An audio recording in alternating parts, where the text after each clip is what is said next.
តែប៉ុណ្ណោះអរៈវាហ៊ានលបួងដល់ព្រះតែព្រះមិនចាញ់កលលបួងវាឡើយឯយើងជាកូនព្រះត្រូវបានព្រះការពារយើងហើយឲ្យយើងគ្រាន់តែទុកចិត្តកុំទុកចិត្តខ្លួនឯងឲ្យយើងស្ដាប់បង្គាប់ព្រះកុំស្ដាប់បង្គាប់អរៈព្រោះវាជាមេកំពូលបោកប្រាស់បញ្ឆោតធ្វើឲ្យមនុស្សធ្លាក់ទៅក្នុងសេចក្តីវិនាសហើយយើងជាកូនព្រះទ្រង់បានប្រទានឲ្យយើងមានអាវុធខាងឯវិញ្ញាណគ្រប់គ្នាគឺព្រះគម្ពីរនិងការអធិដ្ឋានទាំងពីរមុខនេះនឹងធ្វើឲ្យយើងរួចពីសេចក្តីល្បួងរបស់អរៈហើយយើងនឹងរស់នៅថ្វាយព្រះតរៀងទៅ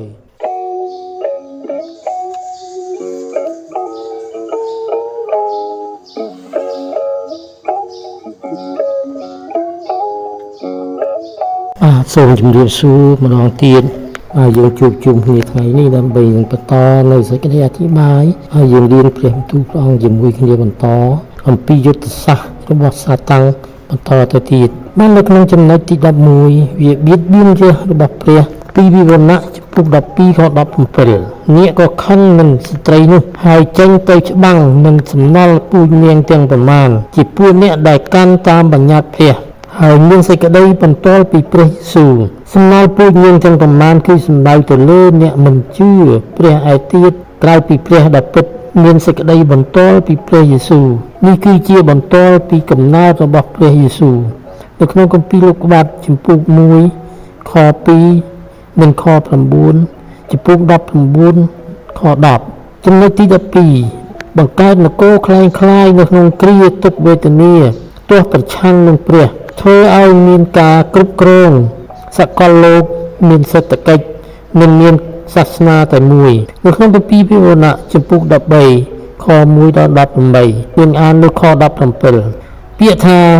ទិញឬលក់ត្រង់នេះគឺជាការដាក់ទណ្ឌកម្មផ្នែកសេដ្ឋកិច្ចដើម្បីប្រឆាំងនឹងសេចក្តីជំនឿរបស់អ្នកជឿឈ្មោះរបស់សត្វនោះនៅសម័យបុរាណតួនៃអក្ខរកម្មត្រូវបានជំនួសដោយតួលេខផងដែររីឯអត្ថន័យក្នុងការដាក់ឈ្មោះមនុស្សក៏ត្រូវបានគេនិយមប្រើជាតួលេខនោះដែរនៅក្នុងចំណុចទី13វាបង្កើតឡើងនៅព្រះត្រៃឯកដែលមិនបរិសុទ្ធក្នុងគ្រារងទុក្ខវេទនាមានសាតាំងអត្តទិនព្រះគ្រីស្ទព្រមទាំងពួកហោរាคล้ายទាំង3នឹងគឺជាព្រះរបស់អរៈដូច្នេះមនុស្សសពថ្ងៃកំពុងតែគោរពកោតខ្លាចវាព្រមទាំងថ្វាយបង្គំវាផងព្រោះនៅគ្រប់ទីកន្លែងទាំងអស់គឺអំណាចរបស់វាត្រូវបានគ្រប់គ្រងទាំងអស់នៅក្នុងចំណុចទី15វាបោកបញ្ឆោតសាសនានានាហើយដឹកនាំពួកគេឲ្យបះបោរប្រឆាំងនឹងព្រះព្រមទាំងរាជរបស់ទ្រង់នៅក្នុងគម្ពីរវិវរណៈជំពូក20ខ7និងខ10សាតាំងនាំឲ្យគេវង្វេងយើងអាននៅខ10វិជ្ជអរៈដែលនាំឲ្យគេវង្វេងបានត្រូវបោះទៅក្នុងភ្លើងបឹងភ្លើងដែលឆេះជាភ្លើងនិងស្វន្ធធរជាកន្លែងដែលសត្វនោះនឹងហោរាคล้ายនៅហើយនោះវារាល់គ្នាត្រូវរងទុក្ខវេទនាទាំងយប់ទាំងថ្ងៃនៅអស់កាលជានិច្ចជារៀងដរាបទៅដូច្នេះការរងទុក្ខលំបាកនៅអស់កាលគឺជាសេចក្តីទុក្ខលំបាកនិងការរងទុក្ខវេទនាគឺជាគ្រាចុងក្រោយសម្រាប់មេអរៈមេមនុស្សអាក្រក់មេពួកទទឹងនឹងព្រះនិងបពុបរិវារវាទាំងប្រមាណត្រូវរងទុក្ខវេទនានៅទីនោះជារៀងរហូតក្នុងគម្ពីរវិវរណៈជំពូក19ខ20និងជំពូក20ខ10ចំណុចទី16ការញុះញង់របស់អរៈចំពោះព្រះគ្រីស្ទម៉ាថាយជំពូក2ខ13ដល់16យើងអាននៅខ13កាលគេចេញទៅបាត់ហើយនោះទេវតានៃព្រះអង្គម្ចាស់ក៏លេចមកបញ្យល់សពប្រាប់យូសែបថាចូលក្រោកឡើងនាំបុត្រតូចនិងមាតាទ្រង់រត់ទៅឯស្រុកអេស៊ីបទៅឲ្យនៅស្រុកនោះទាល់តែយើងប្រាប់ត្បិតហេរ៉ូតនឹងរោគសម្លាប់បុត្រត្រង់ខនេះអរៈវាបានសន្ធិដ្ឋនៅក្នុងហេរ៉ូតវាញុះញង់ស្ដេចហេរ៉ូតឲ្យរោគសម្លាប់បុត្រតូចព្រោះផែនការរបស់វាមិនចង់ឲ្យ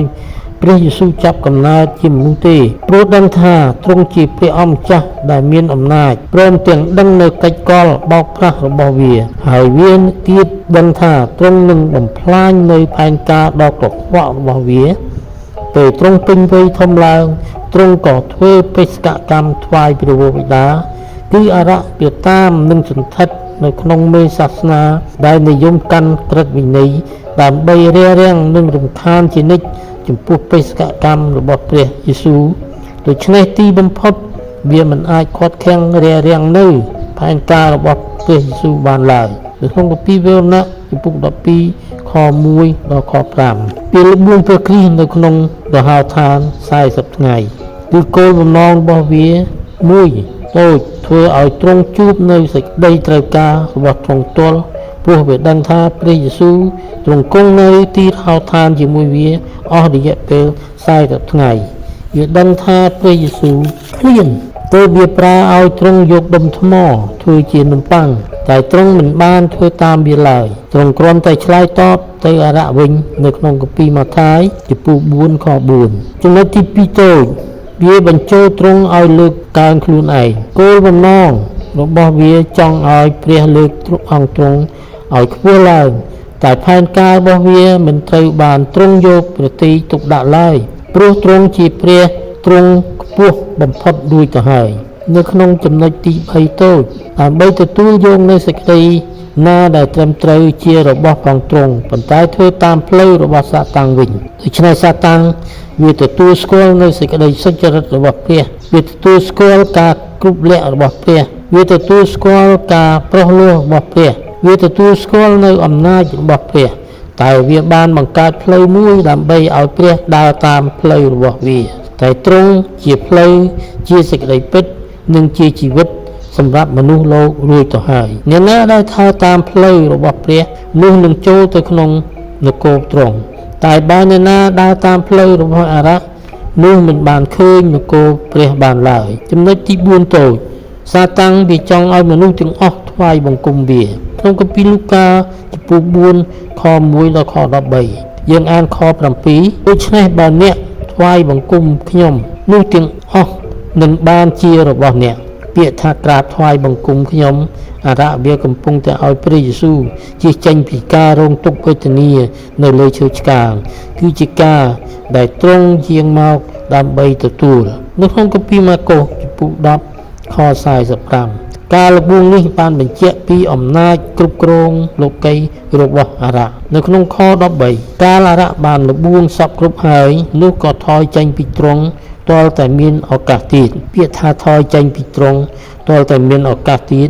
ដូច្នេះអ្វីត្បិតតែអារៈវាចេញពីព្រះយេស៊ូវទៅមែនដោយអំណាចទ្រង់ដេញវាប៉ុន្តែវានៅតែបន្តលបួងខ្លាំងជាងគេជាទីបំផុតគឺនៅក្នុងសួនច្បារកេតសេម៉ានីនឹងនៅពេលក្រោយទៀតនៅក្នុងចំណុចទី6តូចវាបង្កើតឲ្យមានការបដិសេធរបស់អ៊ីស្រាអែលចំពោះព្រះគ្រីស្ទនៅក្នុងគម្ពីរម៉ាថាយចំពោះ12ខ22ទៅដល់32យើងអានខ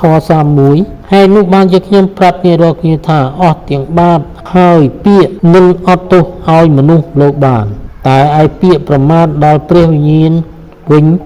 នោះមិនដែលបានអត់ទោសដល់មនុស្សឡើយនៅក្នុងខ31ពាក្យប្រមាថដល់ព្រះវិញ្ញាណបរិសុទ្ធនោះមិនដែលអត់ទោសឡើយនៅក្នុងអត្ថបទនេះមាននៅក្នុងខ24និងខ28និងខ32បាននិយាយថាបាបដែលមិនអាចអត់ទោស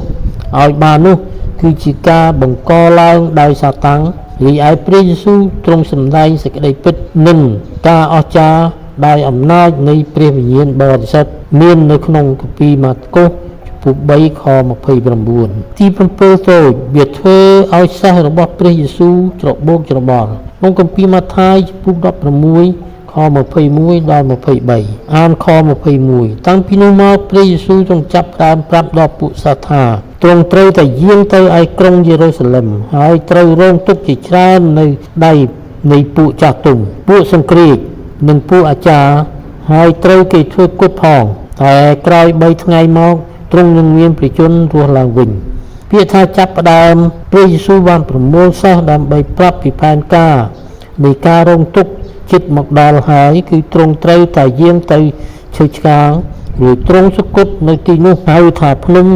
កាល់វ៉ារីឬក៏ភ្នំលលាក្បាលខ22មានសិស្សរបស់ទ្រង់ម្នាក់ឈ្មោះពេត្រុសត្រូវអារៈវាប្រើឲ្យខាត់ខាំងព្រះយេស៊ូវទូលជំទាស់ថាព្រះអង្គម្ចាស់អើយ សូមកំយាងទៅសូមប្រណីដល់អង្គទ្រង់ផងព្រោះការនោះមិនទាន់ត្រូវបានមកដល់ទ្រង់ឡើយរួចទ្រង់ងាកទៅបន្ទោសអារក្សដែលនៅសង្ងំក្នុងចិត្តពេត្រុសថាសាតាំង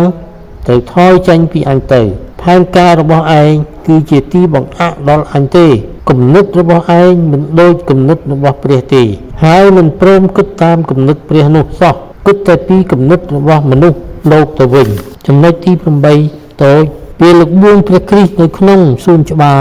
ដើម្បីឲ្យទ្រង់ជៀសចេញពីឈើឆ្កាងមិនកុំឲ្យវាធ្វើតាមព្រះハរតីរបស់ព្រះក្នុងគម្ពីរលូកាជំពូក22ខ34ដល់46នៅក្នុងខនេះគឺព្រះយេស៊ូវទ្រង់បាននាំពួកសិស្សឡើងទៅភ្នំអូលីវហៅថាកេតសេម៉ានីដើម្បីអធិដ្ឋាននៅក្នុងខ37ខ្ញុំប្រាប់អ្នករាល់គ្នាថា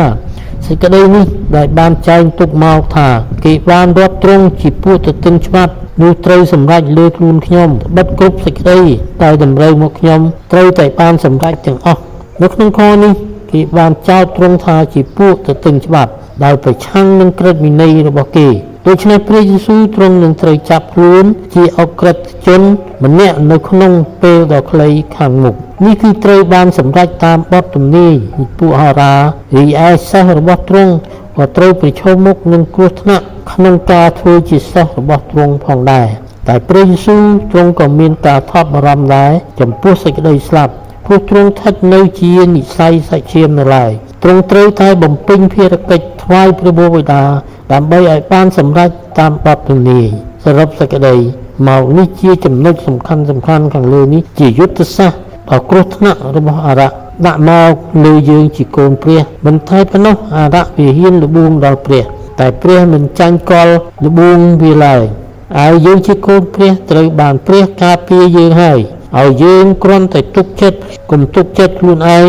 ឲ្យយើងស្ដាប់បង្គាប់ព្រះកុំស្ដាប់បង្គាប់អារក្សព្រោះវាជាមេកំពូលបោកប្រាស់បញ្ឆោតធ្វើឲ្យមនុស្សធ្លាក់ទៅក្នុងសេចក្តីវិនាសហើយយើងជាកូនព្រះទ្រង់បានប្រទានឲ្យយើងមានអាវុធខាងឯវិញ្ញាណគ្រប់គ្នាគឺព្រះគម្ពីរនិងការអធិដ្ឋានទាំងពីរមុខនេះនឹងធ្វើឲ្យយើងរួចពីសេចក្តីល្បួងរបស់អារក្សហើយយើងនឹងរស់នៅថ្វាយព្រះតរៀងទៅអាមែនសូមព្រះប្រទានពរ